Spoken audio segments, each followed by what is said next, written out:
Hi everybody, welcome back to the Claremont Classic Garage. You know what I always say, any day you get to go to the junkyard is a good day. That makes today a good day. We're heading down to the junkyard to grab a couple of little bits and pieces we need for our Ram 3500. Hopefully the truck that we're going to get the bits off is still there because it's pretty picked over. It's been in there a long time. It's a high turnover U-pick yard. But unfortunately for the last week, their website has been down.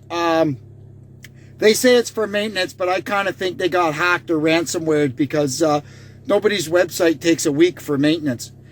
So anyway, I can't see their inventory online. Luckily, it's only 20 minutes down the road, so we're going to buzz down there and check it out. There's a few other bits and pieces we need to, so hopefully the trip is not fruitless.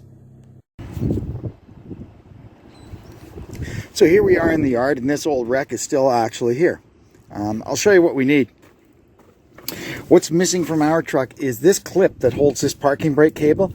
Now you can see here they've welded these goofy, I guess that's for a gooseneck hitch or something. They've welded that to the frame rail, and it's welded right over the two holes where this attaches to.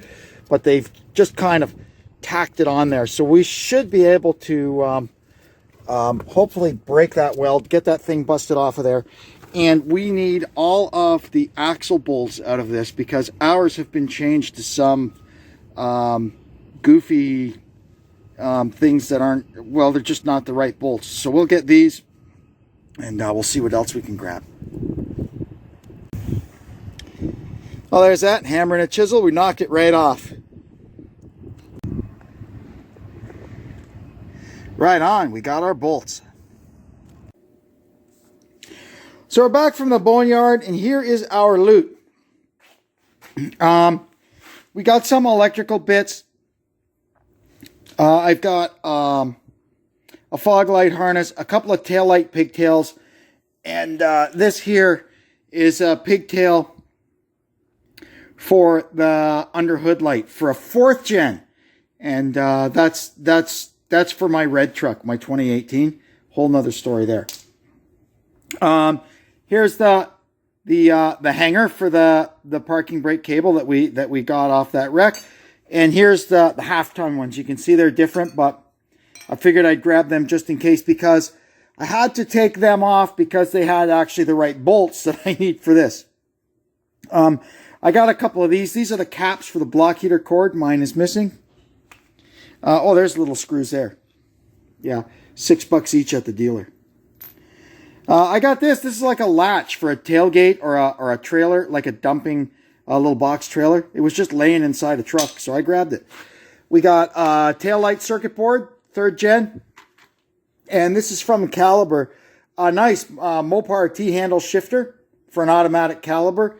And a couple of Dodge seatbelt pads. I don't know what I'll do with them, but I was standing there and they looked interesting. And now here's why you always look in the cars when you're walking past them. This is all the stuff I found just looking in cars and trucks and stuff today. Look at this nice pickaxe I found. Hey, pretty good.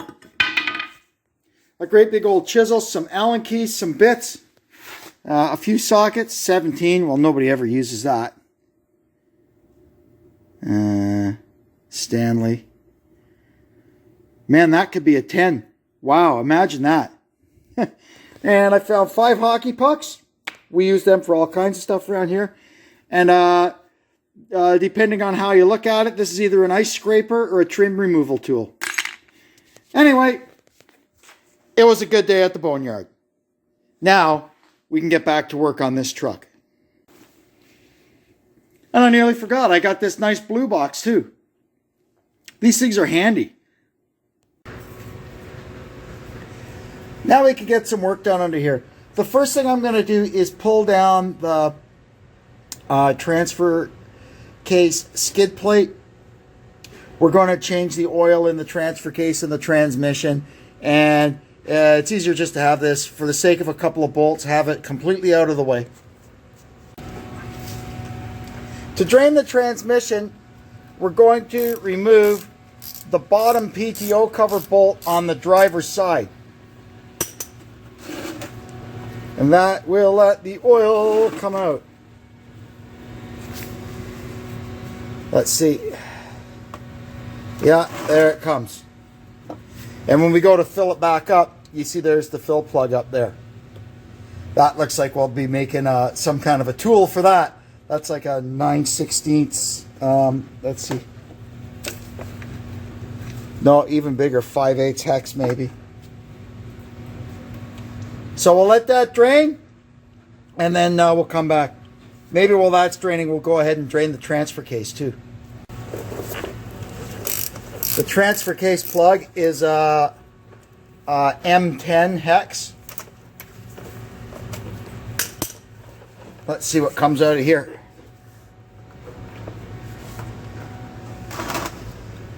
There we go. We'll get that drained out. It doesn't really hold a ton, but we'll let that drain. I think this thing, the capacity is like 2 quarts or something. I don't think we got 2 quarts out of that. Very interesting. I put the plugs back in the transfer case of the transmission. Now we're going to pull the rear drive shaft out of it. The hanger bearing looks a little sketchy, and there is some issues with the U-joints. I'll show you after. Now the drive shaft is out. I'm going to go ahead and start working on the rear axle here. First, I'm going to pull the cover off and get it drained. And then once the cover's off, the brakes and hubs and everything are going to come off. And then I'm going to remove the airbags. I want everything out of the way. I'm going to drop the axle out of it. I'm going to take the springs out because even though I sort of fixed this, it's been bugging me that the springs are all kind of this way and that way. And some of the interliners are missing. So you know what?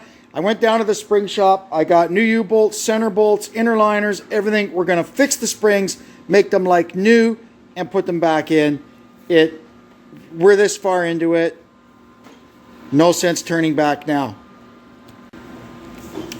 I got the shocks out. Now we'll work on getting the airbags out. There's, you can see there's the nut for the fitting. There's the nut that holds the airbag to this bracket. And there's a U-bolt down below that holds the bracket to the axle tube. We'll get all that stuff out of there. We can clean everything up and start from scratch when we put it back together.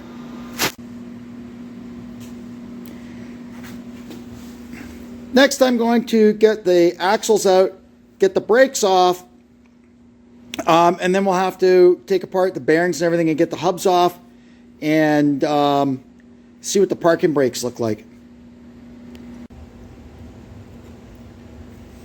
Once we get the bolts out of the axle shaft, make sure you've got a drain bucket on it because the hubs on these are lubricated by the gear lube, so there will be oil in here. A lot of times they're stuck on with silicone or something, so just use a sharp scraper and get down in there and out it'll come. And here comes the oil.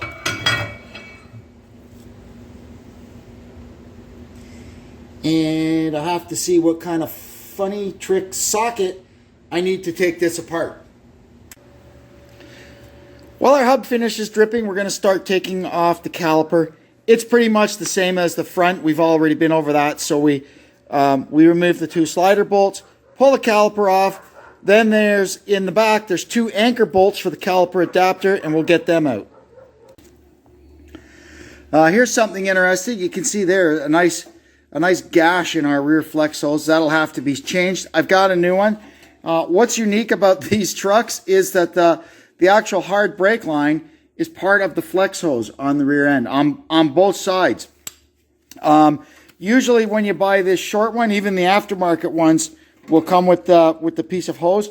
Although it's got a threaded fitting on this end, it's not brazed into the fitting like this one is. And when you order the one from the other side, you get just the hose, and you either have to make a new line to go in between, or cut that off and put a flare nut on it. I think the actual proper line from the dealer is like $55 or something, so I may just go and get one of those. Now we can get the hub and rotor assembly off. This one seems to turn freely, so we'll hope we can get it pulled over the parking brake shoes, because they are usually, the adjuster in that is usually pretty rusted and seized up, and it's difficult to back them off. But we'll give it a try and see what happens. Worst case scenario, we can undo these 4 nuts, and I believe we can take the hub, rotor, and the anchor and parking brake shoes and everything all off in one assembly and deal with it on the floor.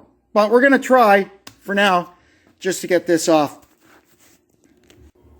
So now you can see right here, there's this little clip that holds the locking key into there. Is it loose? No. See what happens is the nut will move a little bit and cock the key in there.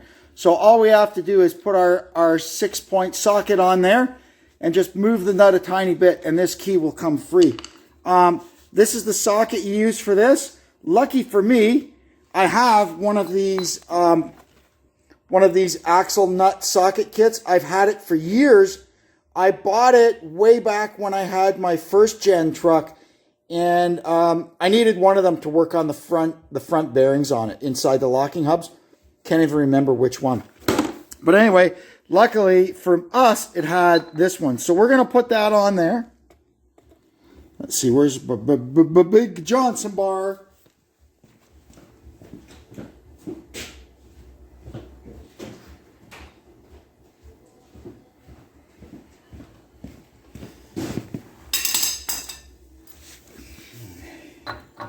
And we're just going to give this just a tiny bit, just like that, to relieve the strain on that key. And I should be able to pull it out with a magnet. Yep, there it is. And once that key is out, then we can use this to loosen off our nut. Whoops. Come on. There we go. And then it just comes right off. And this holds the outer bearing. This is where we'll set our tension later. Let me put it back together. All right. So now let's see if this hub is going to want to come off. Oh, look at that. Yes, it's going to come right off. Perfect. Just put our bearing aside here somewhere safe. And now, when we pull this off, even more oil is going to come out. Let me move this back.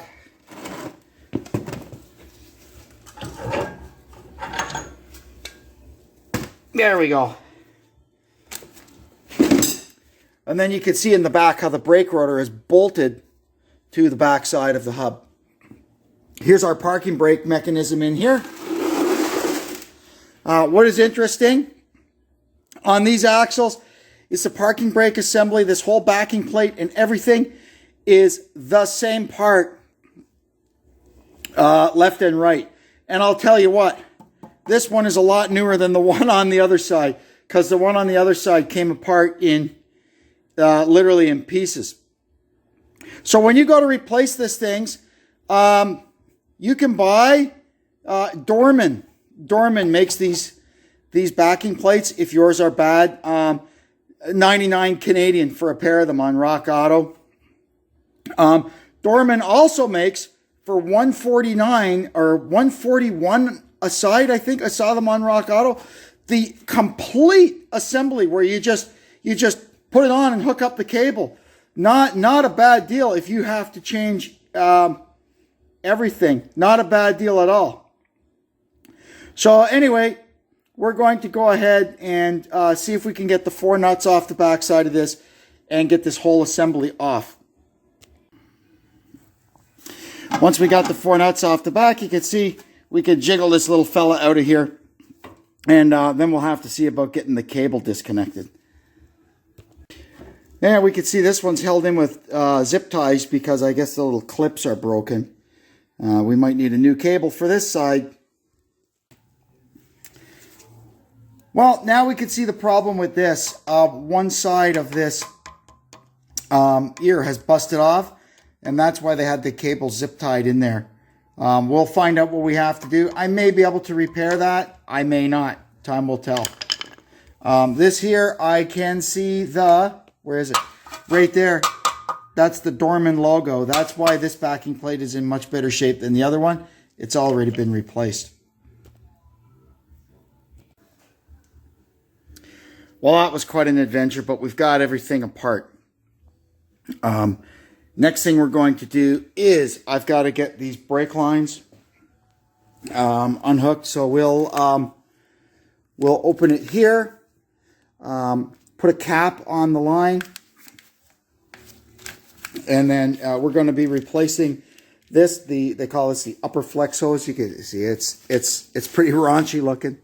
We'll replace that and figure out, like I said, what we have to do with this. I'm leaning toward, when I see what it looks like under that clip there, if it's not rusty under that clip there, I probably will just put a flare on it and use the flex hose I've already got. But we'll see about that when we get to it. So I got the hard line out of the flex hose and got the flex hose out of the bracket. It took just a tiny bit of heat just to crack the nut free, but it's all good. It wasn't stuck on the line or anything.